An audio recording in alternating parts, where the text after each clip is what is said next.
Sir ఈ మధ్య మనము చూసే ఉంటాము ఒక అశ్లీల వీడియో మీద అంటే ఒక బేబీని తండ్రిని కలిపి అశ్లీలంగా మాట్లాడిన యూట్యూబర్ని అరెస్ట్ చేశారు, హనుమంతు అనే యూట్యూబర్ని. సో దీని అంతటికి కారణమైన సాయి ధరమ్ తేజ్ సీఎం రేవంత్ రెడ్డికి ట్యాగ్ చేయడం వల్లే ఇదంతా జరిగింది అని చెప్పేసి మనం మాట్లాడుకున్నాం. అయితే ఇప్పుడు సాయి ధరమ్ తేజ్కి ఇంకొక సవాల్ ఏర్పడుతుంది. ఏంటంటే ఫ్యాన్స్ అందరు కలిసి అటు పవన్ కళ్యాణ్ ఫ్యాన్స్ కానీ ఇటు ఈయన ఫ్యాన్స్ కానీ, అంటే మరి పవన్ కళ్యాణ్ తిట్టినప్పుడు ఎందుకు రియాక్ట్ అవ్వలేదు, చాలా దారుణంగా తిట్టారు, అప్పుడు ఎందుకు రియాక్ట్ అవ్వలేదు, ఇప్పుడు ఎందుకు రియాక్ట్ అవుతున్నారు అని చెప్పేసి సాయి ధరమ్ తేజ్కి సవాల్ విసురుతున్నారు.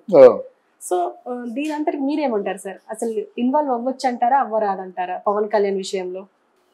ఇక్కడ మనం ఒక విషయం చెప్పుకోవాలి. సాయి ధరమ్ తేజ్ పవన్ కళ్యాణ్ రాజకీయాల్లో దిగి అంటే రణరంగంలో దిగి విజయం సాధించినంత వరకు ఆ మెగా ఫ్యామిలీలో ఎవరు మాట్లాడలేదు. ఏదో నాగబాబు కూడా ఉన్నాడు, ఈవెన్ చిరంజీవి గారు కూడా లాస్ట్లో గెలిపించండి అని చెప్పాడు అన్నమాట. మిగతా అందరూ ఉన్నారు. ఇక్కడ పవన్ కళ్యాణ్ గెలిచిన తర్వాత ఈ సాయి ధరమ్ తేజ్ తాలూకు ఇమేజ్ ఆకాశంతో అయిపోయింది. ఒకసారి ఎప్పుడైతే గెలవగానే వచ్చి పవన్ కళ్యాణ్ ముట్టుకోవడానికే జరుగుతారు. ఆ మామని నెచ్చేసుకొని గిరగిరా తప్పి ముద్దులు పెట్టేసి ఏవో చేశాడు. దాంతో ఏమైందంటే పవన్ కళ్యాణ్ ప్రేమించిన అత్యంత ముఖ్యుల్లో ఈయన ఒక ముఖ్యుడు అయిపోయాడు. దాని తర్వాత ఆయన చేసిన కొన్ని పొరపాటు, నేను చెప్పింది సాయి ధరమ్ తేజ్ ఆయన పొరపాట్లే అని చెప్తారు. పొరపాట్లు ఏమిటంటే ఇప్పుడు బన్నీకి అన్ఫాలో చేయడం, తర్వాత బన్నీ మీద కొన్ని నర్మగర్భంగా మాట్లాడడం, వాళ్ళు సీరియస్గా యాక్షన్ తీసుకున్నాడు. పవన్ కళ్యాణ్ ఏవైనా అన్నట్టయితే ఇక తర్వాత చూసుకుంటాం, ఫ్యూచర్లో ఏం జరగబోతుందో చూసుకుంటామని ఆయన వార్నింగ్ ఇచ్చాడు. అదొక తొందరపాటు. ఎందుకంటే నా కుటుంబం అని చిరంజీవి ఒక పక్క గుండు బాదుకుంటుంటే దాన్ని వేరు చేసేలాగా మాట్లాడడం అటు నాగబాబు తప్పు, ఇటు సాయి ధరమ్ తేజ్ కూడా తప్పే. వాళ్ళు మనం వీడియో చూసి ఏమనుకున్నా పర్వాలేదు. ఎందుకంటే మీరు చాలా హైట్స్లో ఉన్నారు. ఈరోజు పవన్ కళ్యాణ్ తాలూకు ఇమేజ్ మామూలుగా లేదు. భారతదేశ వ్యాప్తంగా ఆయన ఇమేజ్ ఉంది. ఆయన సపోర్టర్స్గా మీరు ఉన్నప్పుడు ఆయన పేరుని నిలబెట్టుకోవాల్సిన అవసరం మీకు ఉంది. ఆయన పేరు ప్రఖ్యాతులకి ఏమాత్రం భంగం కలగకుండా మసులుకోవాల్సిన అవసరం ఈ సాయి ధరమ్ తేజ్కి నాగబాబుకి ఉంది. అలా లేకుండా వీళ్ళు షార్ట్ టెంపర్డ్ అని అనిపించుకునేలాగే బిహేవ్ చేస్తున్నారు. ఇక్కడ ఇలాగా పోయినట్టయితే బన్నీ విషయంలోనూ బన్నీ పొరపాటు అయిపోయింది. ఆ రోజు నేను అలా అనుకోలేదు, ఇంత దూరం వస్తుంది అనుకోలేదని ఆ రోజే ఒక అంటే అపాలజీ లాంటి ఎక్స్ప్లెనేషన్ ఇచ్చేసుకుంటే ఇంత దూరం వచ్చేది కాదు. నా ఇష్టం వచ్చిన చోటుకు వెళ్తాను, నా ఇష్టం వస్తే మాట్లాడతాను, ఇష్టం లేకపోతే మాట్లాడను. అసలు అల్లు రామలింగ అంటూ లేకపోయినట్టయితే మీరు బాపట్లలో పంచర్లు వేసుకుండేవారు. ఇటువంటి మాటలు మాట్లాడడం కరెక్ట్ కాదు. ఒకవేళ ఎవరు మాట్లాడినప్పుడు కూడా అది బన్నీ అభిమానులు మాట్లాడిన మాటలు కానీ నేను మాట్లాడిన మాటలు కాదని అనుకున్నా సరే నమ్మరు. ఇప్పుడు ఎంతసేపు అండి ఒక వీడియో పెట్టినట్టయితే ఒక కామెంట్ చేస్తాను, 5 నిమిషాల్లో తిరిగి ఫోన్ వచ్చేస్తుంది మనకి. ఈరోజు అంత ఫాస్ట్గా ఉన్నారు, అన్నీ అబ్జర్వ్ చేస్తున్నారు. అందువల్ల అది తెలుసుకోవడం పెద్ద కష్టం కాదు. ఎవరైనా సరే సహజంగా ప్రాణప్రదంగా ప్రేమించిన వాళ్ళు డెఫినెట్గా తిరగబడతారు అన్నమాట. వాళ్ళు తిరగబడ్డారు. ఈరోజు పెద్ద క్లాష్. జనసేన వాళ్ళు ఏమైనా తిట్టినట్టయితే వీళ్ళు కోపం, పోనీ అర్జున్ తాలూకు ఫ్యాన్స్ని తిట్టినట్టయితే వాళ్ళకి కోపం. ఇలా ఉంది. మొత్తానికి ఏంటంటే ఒక చక్కని అందమైన ఒక మెగా ఫ్యామిలీ అనిపించుకున్న కుటుంబంలో అనుకోకుండా చీలికలు వచ్చాయి, తప్పదు. వాళ్ళు ఎందుకంటే మనసులు గాయపడినప్పుడు ఎవరి మట్టుకు వాళ్ళు ఇండిపెండెంట్గా ఇమేజ్ డెవలప్ చేసుకుందాం అనుకున్నప్పుడు విభేదాలకి చోటు ఇవ్వకుండా కాంప్రమైజేషన్ పొందుతున్నప్పుడు ఏమి రావు. అలా కాకుండా ఇట్లాంటి మనం ఆవేశాన్ని అక్కడే చూపించకూడదు అన్నమాట. మనిషి అక్కడే కంట్రోల్ అవ్వాలి. ఇక్కడ మన సాయి ధర్మతేజ్ కానీ అక్కడ బండి కానీ ఇద్దరు చేసింది తప్పే. పోయినట్లయితే ఒక సమాజంలో జరిగినటువంటి ఒక వివాదం ఏదో ఉంది కదా, దాని మీద కూడా సాయి ధర్మతేజ్ ఆయన ఆయన రాజకీయ నాయకుడు కాదు కదా, సినిమా ఆర్టిస్ట్ కదా. రాజకీయ నాయకులు చాలామంది ఉన్నారు, సోషల్ యాక్టివిస్టులు చాలా ఉన్నారు, మహిళా సంఘాలు ఉన్నాయి. వాళ్ళు స్పందించారు, నీకెందుకయ్యా నువ్వు సినిమాలు చూసుకో అంటారు.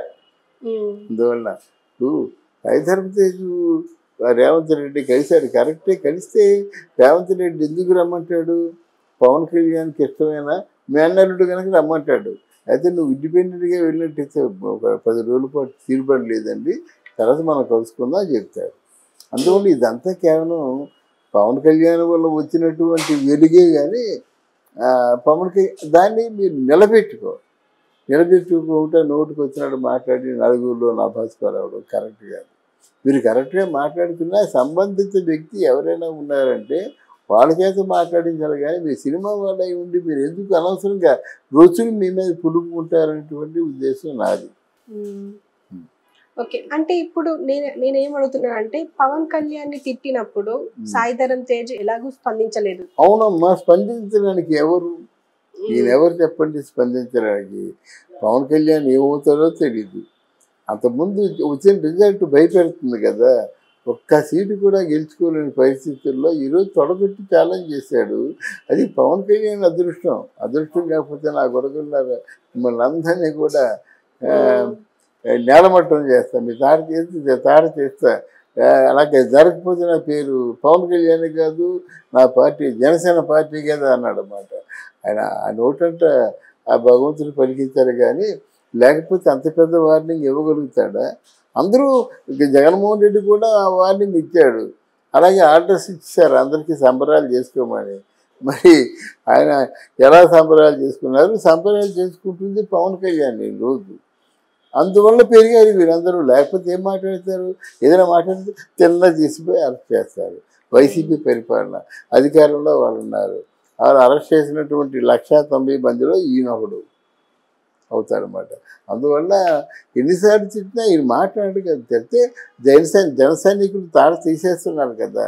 ఇప్పుడు మనలాంటి వాళ్ళు కూడా కొంచెం అనుభవంతో చెప్పేవాళ్ళం కూడా ఎందుకు అకారణంగా తిడుతున్నావు పవన్ కళ్యాణ్ అని అడుగుతున్నాం. అలాగే నిజాన్ని నిర్భయంగా చెప్పేవాళ్ళు, సామరస్యంగా మాట్లాడేవాళ్ళు అందరూ అడుగుతారు. మధ్యలో ఈయన ఎందుకు అడగాలి? అంటే కష్టం వద్దన్నమాట. మన మీడియా అయితే కొంత విలువిస్తారు కానీ కొంత జాగ్రత్త పడతారు కానీ మీడియా కాకపోయినట్టయితే ఇమీడియట్గా అరెస్ట్ చేస్తారు కదా. మరి అప్పుడు ఏమని స్పందిస్తాడు? మా మామయ్యని ఎందుకు తిడుతున్నారు అని చెప్పేసి ముగ్గురు పిల్లలని 1,00,000 సార్లు అన్నాడు జగన్ మీద ట్వీట్ పెట్టావా? జగన్కైనా వార్నింగ్ ఇచ్చావా? అందువల్ల ఏం చేసి వీరికి కూడా బాగా రాజకీయాలు తెలుసు, వీరు కూడా బాగా తెలివి మీరిపోయారు అన్నమాట. అందువల్ల అప్పుడు ఎందుకు స్పందించలేదంటే ఆయన కారణం అది. స్పందిస్తే అరెస్ట్ చేస్తారు, కొరుకుతో తలగొక్కడం ఎందుకు అని భావించి సమయం ఇప్పుడు ఏదైనా స్పందించినప్పుడు కూడా అక్కడ వడ్డించేవాడు వశం అయితే మనం కడపంక్తిలో కూర్చోవచ్చు. వడ్డించేవాడు మన వశం అయినట్టయితే ఎక్కడో మూల కూర్చున్నా మీకు రావాల్సిన లడ్డు, మీకు రావాల్సిన పూర్ణాలు, మీకు రావాల్సిన కూల్ డ్రింక్లు అన్నీ వచ్చేస్తాయి అక్కడికి. మనం వాడు కాకపోతే ముందు వరుసలో కూర్చున్నప్పుడు కూడా చూడనట్టు వెళ్ళిపోతారు అన్నమాట. సహజంగా ఎక్కడ జరుగుతుంది అంటే వాళ్ళు విలువైన వాళ్ళు పరపుతుంది.